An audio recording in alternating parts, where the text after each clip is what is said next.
Assalamualaikum warahmatullahi wabarakatuh. Saya Ayu Harnum Moktaniwa. Insyaallah di sini saya akan menjelaskan materi tentang Dar Al-Arqam dan pemboikotan Bani Hashim. Untuk yang pertama ada Dar Al-Arqam. Dar Al-Arqam adalah sebuah rumah yang menjadi pusat pendidikan para sahabat pada awal Islam. Rumah ini sangat berarti bagi Rasulullah Shallallahu Alaihi Wasallam berkat bimbingan langsung Rasulullah serta pertolongan Allah Azza wa Jalla. Rumah Arqam ini telah melahirkan orang-orang besar yang dikenal dalam sejarah. Rasulullah Shallallahu Alaihi Wasallam menjadikan rumah Al-Arqam bin Abil Arqam atau Dar Al-Arqam sebagai markas kutlah atau kelompok dakwah dan madrasah bagi dakwah baru ini. Di rumah Arqam itulah Rasulullah Shallallahu Alaihi Wasallam mengumpulkan para sahabat, mengajarkan Islam, membacakan, menjelaskan Al-Quran, memerintahkan mereka untuk menghafal dan memahami Al-Quran. Dan setiap kali ada yang masuk Islam, langsung digabungkan ke Darul Arqam. Rasulullah tinggal di markas penggadaran itu selama 3 tahun, membina Youth Thaqif atau kaum muslimin generasi pertama, sholat bersama mereka, mengajarkan Al-Quran serta memahaminya, lalu melakukan tahajud di malam hari, dan melatih mereka untuk bersabar setiap tantangan atau hambatan yang ada dalam dakwah, dan mewasiatkan mereka untuk senantiasa taat dan patuh sehingga mereka benar-benar ikhlas lillahi ta'ala. Rasul tetap merahasiakan aktivitas dakwanya dan terus melakukan upaya-upaya pengkaderan dan pembinaan Thaqif hingga turun firman Allah Subhanahu wa taala yang berbunyi Bismillahirrahmanirrahim, fasda' bima tu'maru wa a'rud 'anil musyrikin, yang artinya maka sampaikanlah olehmu secara terang-terangan segala apa yang diperintahkan kepadamu dan berpalinglah dari orang-orang yang musyrik. Quran Surat Al-Hijr ayat 94. Mungkin ada yang penasaran tentang sosok Al-Arqam bin Abil Arqam ini. Siapa sih sahabat Rasulullah yang satu ini? Mengapa rumahnya yang menjadi teristimewa hingga dijadikan pusat dakwah kala itu? Sebagian dari kita mungkin mengenal sahabat Rasulullah yang bernama Abdurrahman bin Auf. Ia seorang pedagang yang mana di tangan dinginnya keuntungan berlipat ganda dengan cepat. Atau juga mungkin mengenal Mus'ab bin Umair, sahabat Rasulullah yang terkenal akan ketampanan dan keglamorannya. Kala itu ia menjadi trendsetter kalangan muda, modis dan trendy. Karena paras dan penampilannya tersebut, ia menjadi buah bibir gadis-gadis Mekah dimanapun ia berada. Dan sahabat Rasulullah yang lainnya yang ada dalam Sirah Nabawiyah. Namun tidak demikian dengan Al-Arqam bin Abi Arqam. Al-Arqam bin Abi Al-Arqam adalah seorang pengusaha yang berpengaruh di suku Makhzum dari kota Mekah. Dalam sejarah Islam, dia orang ketujuh dari As-Sabiqul Awwalun. Beliau adalah sahabat yang memeluk Islam pada hari pertama didakwahnya Islam bersamaan dengan Abu Ubaidah bin Jarrah, Bilal bin Rabah, Abu Salamah dan yang lainnya. Mereka disebut As-Sabiqunal Awwalun. Mereka telah dijamin memperoleh keridhaan Allah sebagaimana disebutkan dalam surat At-Taubah ayat 100 yang maknanya memperoleh jaminan surga. Arqam bin Abil Arqam dimakamkan di Akik pada tahun 55 Hijriah. Ia meninggal pada usia 80 tahun lebih. Rumah Al-Arqam yang teristimewa. Kisah ini merupakan keutamaan sendiri bagi Arqam bin Abil Arqam karena Rasulullah Shallallahu Alaihi Wasallam memutuskan memilih tempat tinggalnya sebagai tempat berkumpul beliau dan para sahabat dalam menyebarkan Islam. Hal itu disebabkan karena tempatnya agak terpencil di atas Bukit Safa sehingga lebih aman dari gangguan kafir Mekah Quraisy. Saat itu orang-orang Quraisy benar-benar tidak mengetahui tempat itu dan tidak akan mengira bahwa rumah Arqam sebagai tempat berkumpulnya Rasulullah dan para sahabat. Jika kaum musyrikin Mekah mengetahuinya, maka bisa berbahaya.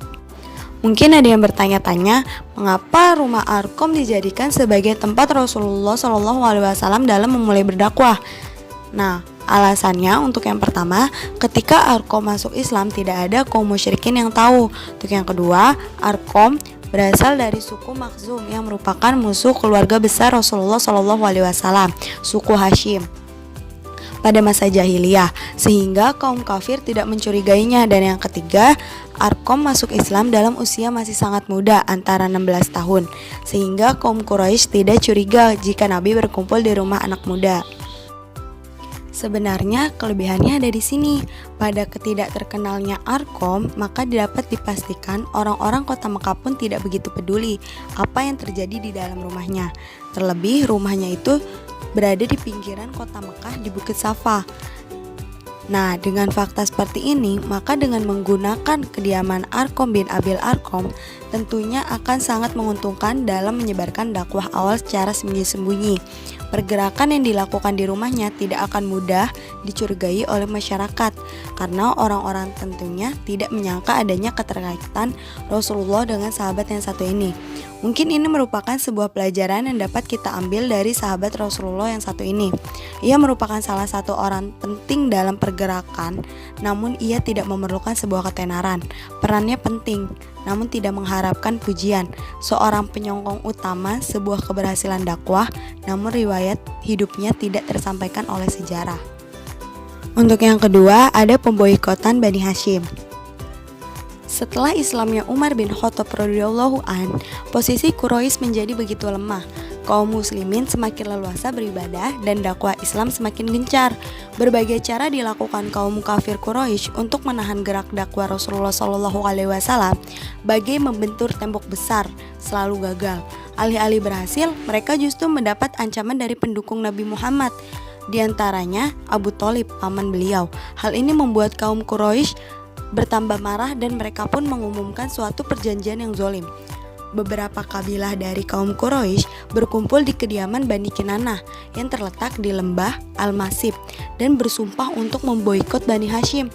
Mereka tidak diperbolehkan menikahi Bani Hashim dan Bani Al-Muttalib, tidak berjual beli dengan mereka, tidak berkumpul, berbaur, memasuki rumah ataupun berbicara dengan mereka, hingga mereka menyerahkan Rasulullah SAW untuk dibunuh.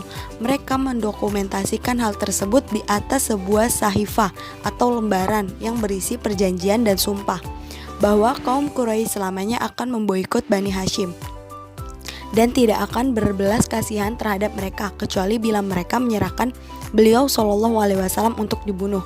Dalam pemboikotan Bani Hashim ini tidak lain adalah Amir bin Hisham, si bapak kebodohan, atau lebih dikenal dengan Abu Jahal. Perjanjian kaum Quraisy ini terdengar oleh Abu Thalib, sehingga paman Rasulullah SAW segera mengumpulkan Bani Hashim dan Bani Muttalib agar memasukkan Muhammad SAW ke pemukiman Bani Hashim dan Bani Muttalib, serta melindunginya dari orang-orang yang hendak membunuhnya.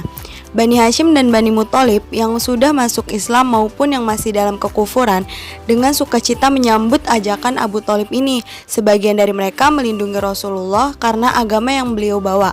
Namun ada juga dari mereka yang melindungi beliau karena amiyah atau kekeluargaan. Hanya satu orang dari Bani Hashim yang membelot, yaitu Abu Lahab, yang lebih memilih berada di pihak Quraisy. Pemboikotan semakin diperketat sehingga makanan dan persediaan pun habis.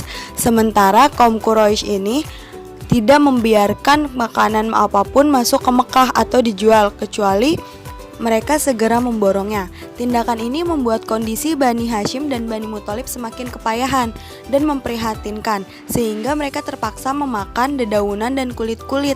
Selain itu, jeritan kaum wanita dan tangis bayi-bayi yang mengerang kelaparan pun terdengar di balik kediaman tersebut.